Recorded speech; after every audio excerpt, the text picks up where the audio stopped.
Assalamualaikum, salam sejahtera dan salam satu Malaysia. Saya Muhammad Daniel bin Syam Nazali dari kelas F1C sebagai moderator pada pagi yang mulia ini. Yang akan mengendalikan forum ini. Bicara forum pada hari ini adalah perkembangan dan ciri-ciri bahasa Melayu kuno dan bahasa Melayu klasik. Jadi sebelum kita bincangkan, bolehlah kita berkenalan dahulu dengan para panel. Baiklah, pertama sekali saya ingin perkenalkan ahli panel kita pada hari ini. Yang cantik molek ini adalah saudari Nur Afifah binti Karim. Dan yang dari tadi tidak lekang dengan senyumannya adalah saudara Muhammad Faizin bin Muhammad Fauzi. Baiklah, tanpa membuang masa, kita akan mulakan perbincangan kita pada hari ini.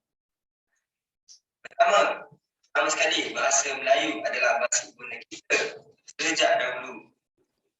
Namun begitu apakah kita tahu asal usulnya?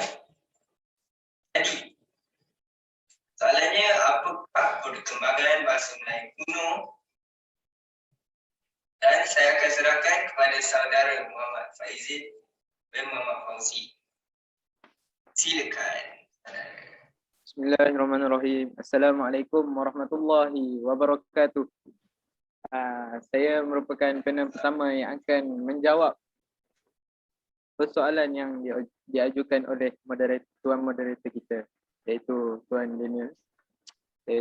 Saya akan menjawab soalan berkaitan dengan perkembangan bahasa Melayu kuno.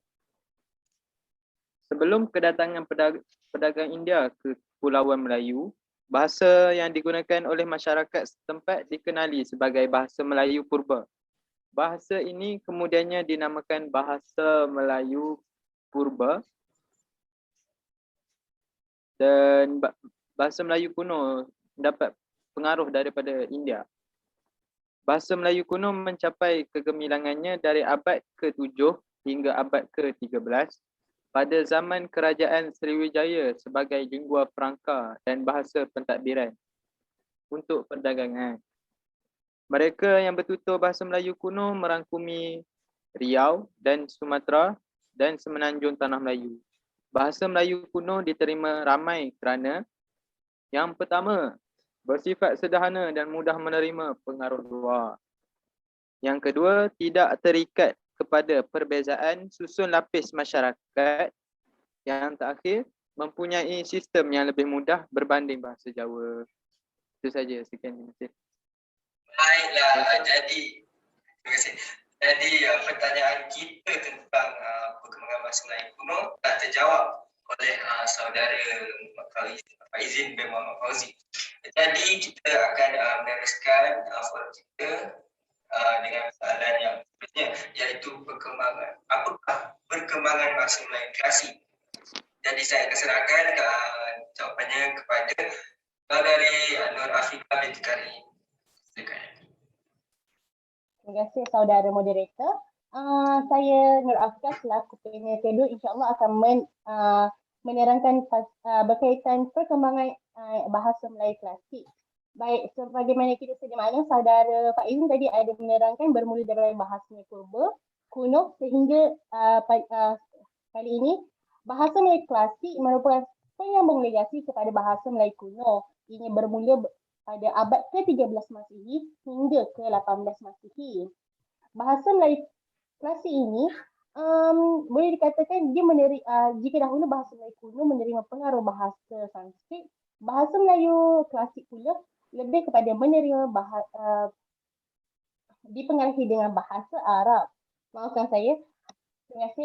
Seterusnya, bagaimana bahasa Melayu ini berkembang? Saya katakan bahasa Melayu ini penyambung legasi bahasa kuno. Bahasa Melayu ini berkembang bukan sahaja menjadi lingua franca kita, menjadi lingua franca di seluruh Asia Tenggara, malahan ia menjadi bahasa pentadbiran pada zaman Melayu Melaka, pada zaman kerajaan Aceh, pada zaman kerajaan Johor Riau. Pada ketiga-tiga zaman ini, bahasa Melayu klasik dijadikan sebahagai bahasa pentadbiran untuk berkaitan surat menyurat dan undang-undang. Sebagai contoh, bagi surat menyurat, pada Kesultanan Melayu Melaka, salah seorang sultannya iaitu Sultan Abu Hayat telah menghantar surat kepada Raja John III iaitu Raja Portugal berkaitan isu Melaka dan rakyat Portugal di Melaka. Isi kandungan itu tertulis dalam tulisan bahasa Melayu. Dapat kita saksikan bahasa Melayu pada ketika itu telah meluas sehingga ke benua lain, sehingga diketahui benua lain. Seterusnya ia telah menjadi undang-undang bertulis sebagai contoh Undang-Undang Kanin Melaka. Akhir sekali bahasa Melayu juga telah dijadikan bahasa. Betul? Adakah saya betul?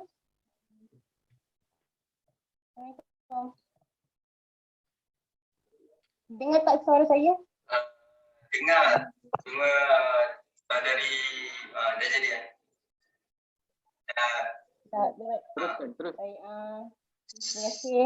Saya sambung akhir sekali. Bahasa Melayu pada zaman itu telah dijadikan sebagai bahasa ilmu kita. Bahasa ilmu kerana perkembangan agama Islam yang telah berpengaruh, yang dipengaruhi oleh rakyat-rakyat di tanah Melayu, di tanah Melayu ketika itu.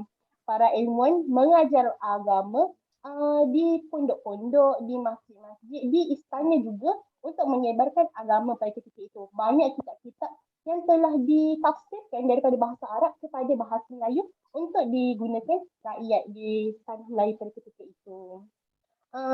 Saya jangka itu saja daripada saya. Terima kasih. Saya kembalikan kepada saudara moderator. Terima kasih atas jawapan daripada Afika binti Karim. Jadi kita dapat memahami serta mengetahui perkembangan kedua-dua bahasa Melayu, iaitu bahasa Melayu kuno serta bahasa Melayu klasik. Jadi soalan yang ketiga adalah apakah ciri-ciri bahasa Melayu kuno? Silakan Muhammad. Saudara Muhammad Faizin bin Muhammad Fauzi menjawabnya. Terima kasih sekali lagi kepada Sama-sama. moderator kita. Memang saya ingin menyatakan terdapat perbezaan antara ciri-ciri bahasa Melayu kuno dengan ciri-ciri bahasa Melayu klasik. Iaitu saya akan menjelaskan secara ringkas ciri bahasa Melayu kuno. Dalam bahasa Melayu kuno terdapat penuh dengan kata-kata pinjaman Sanskrit seperti tatkala, air dan sebagainya. Seterusnya bunyi B ialah W dalam bahasa Melayu kuno. Contohnya bulan ialah bulan. Selepas itu bunyi I pepet tidak wujud. Contohnya dengan iaitu dalam bahasa Melayu kuno dangan. Awalan ber ialah mar.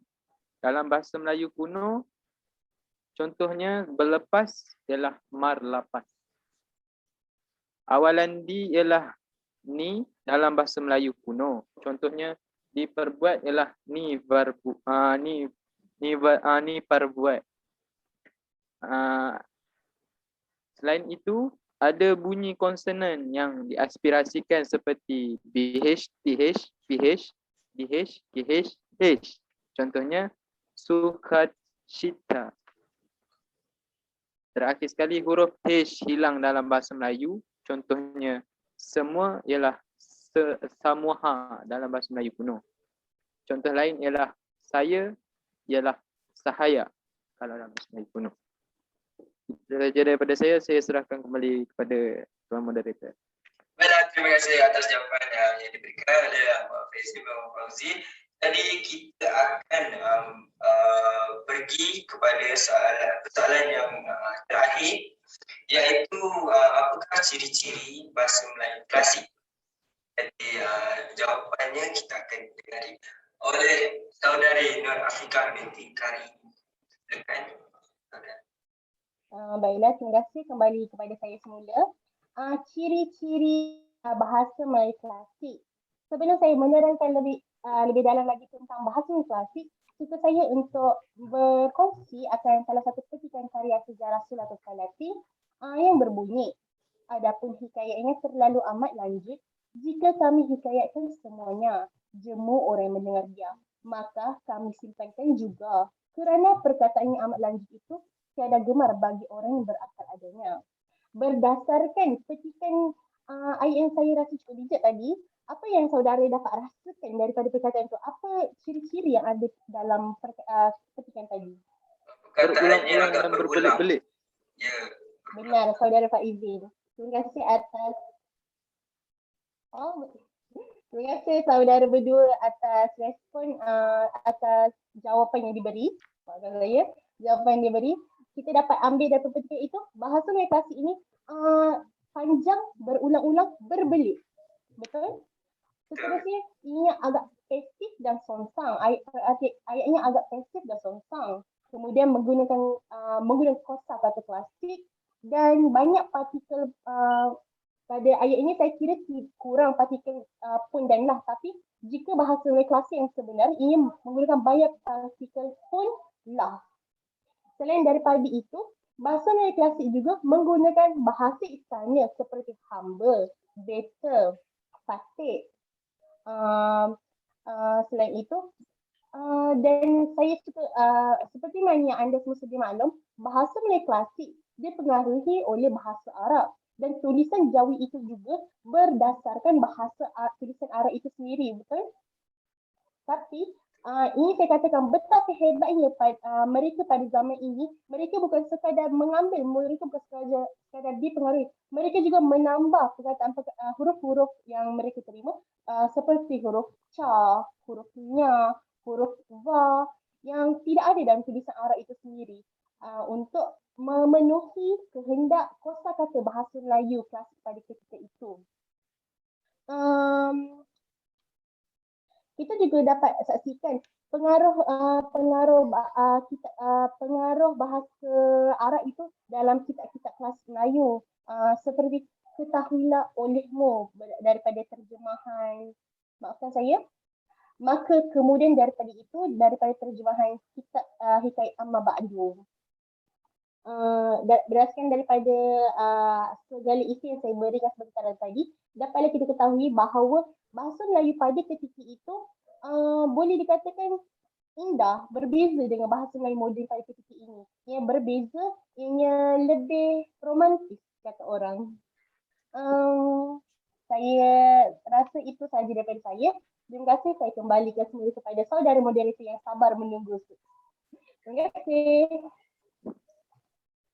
Sama-sama. Terima kasih kepada kedua-dua panel yang tidak bertari sebagai menggulung apa yang dikatakan oleh kedua-dua saudara Faizin dan saudari Afifah.